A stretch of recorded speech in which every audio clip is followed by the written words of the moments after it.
नमस्कार प्रभाती किचन रे आपण समस्त को मो तरफ अनेक अनेक स्वागत। आज आम बनइबा रोही माछर तरकारी। ताहले चलंतु स्टार्ट करिबा आजिर रेसिपी। प्रथमे मु एठारे 750 ग्राम रो माछ नेइची। माछ को भलो से धोई नेइची, गोटे जगार रखी देइची। सेथिरे गोटे चमच लूण एवं गोटे चमच हळदी नेइकरी माछ को सेथिरे भलो से गोळेई नेइची।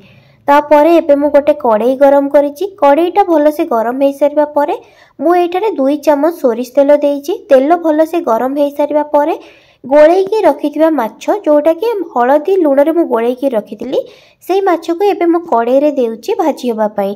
मु गोटे थररे सब तक माछ देइनी, सब तक माछ भलो से भाजी हेई परिबनी, भांगी जीव माछ। तो सेति पई मु एटे अधा माछ प्रथमे देइची। एई अधा माछ तक भाजी हेई सारिबा परे आउ अधा माछ भाजीबा। एठारे गोटे साइड माछ हेई जिबा परे मु तार आरो साइड को उल्टेई दोची। एटी आरो साइड को उल्टेई देबी, आरो साइडटा भलो से भाजी होबा पई। आपण माने वीडियोटी आरंभ शेष पर्यंत देखंतु। जदि वीडियोटी भल लागिबो ताहले लाइक सहित शेयर कर देबे। आउ जदि मो चैनल रे नुआ थिबे ताहले सब्सक्राइब मध्य करि देबे। सब्सक्राइब करबा सहित पाखरे थिबा छोटो बेल आइकन को मध्य क्लिक कर देबे, जहा द्वारा मु नेक्स्ट जहा भी वीडियो आनिबी ताहार नोटिफिकेशन आपनक फोन को आसी जिवो। एबे देखंतु मु माछ भजा मोर हेई गलानी। मु एबे से माछ को गोटे जगह को काढ़ी किरी रखी दउची। एबे सेई कड़ाई रे बळका थिबा माछ सेटा को देइची भाजीबा पई। एठी माछ तक मु एठी भाजी नेइची, आउ जति कि माछ थिला सेई सेम जगह को काढ़ी किरी माछ तक रखी देइची।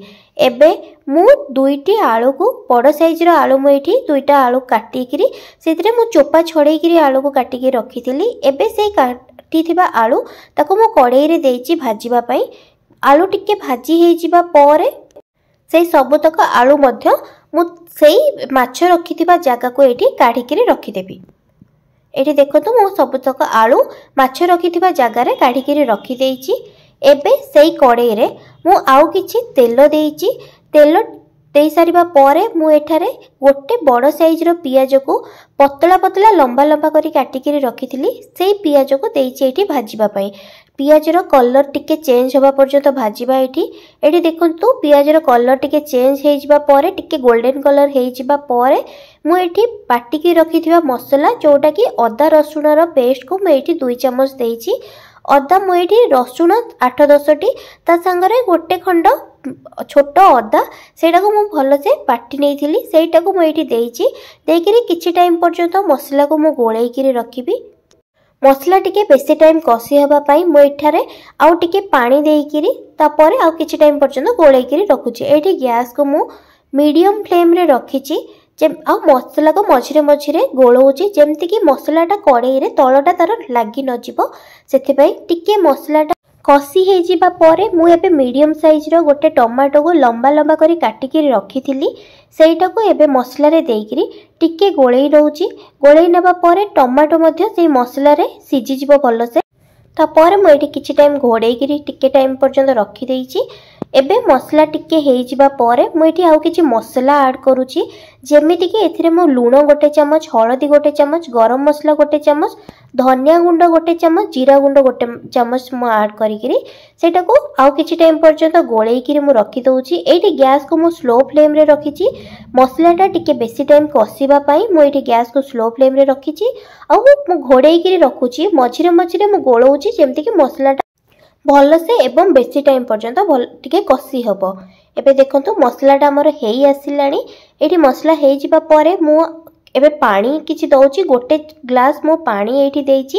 गोटे ग्लास पानी देइकिरी किछि टाइम पर्यंत गोळेई देला परे एबे मु भाजी के रखिथिबा माछ एवं आलू को एठी कड़ाई रे देइकिरी ताको किछि टाइम पर्यंत मु भलो से गोळेई नउची। गोळेई किरी मु एठी 2 ରୁ 3 मिनिट पर्यंत मु एठी घोड़ेई किरी रखि देबी। घोड़ेई की रखि सारिया परे एठी देखंतु हमर तरकारी हेई किरी रेडी हेई सारिची। एबे मु किछि धनिया पत्र काटी के रखिची।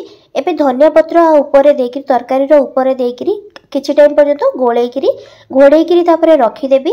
आपण माने भी एई प्रोसेस रे बनांतु। केमती लागुची मो सहित कमेंट सेक्शन रे शेयर करिवे। आशा करूची कि वीडियोटी आपनको भल लागिथिबो।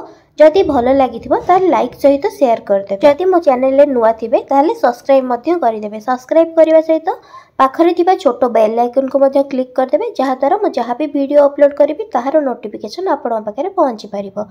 धन्यवाद।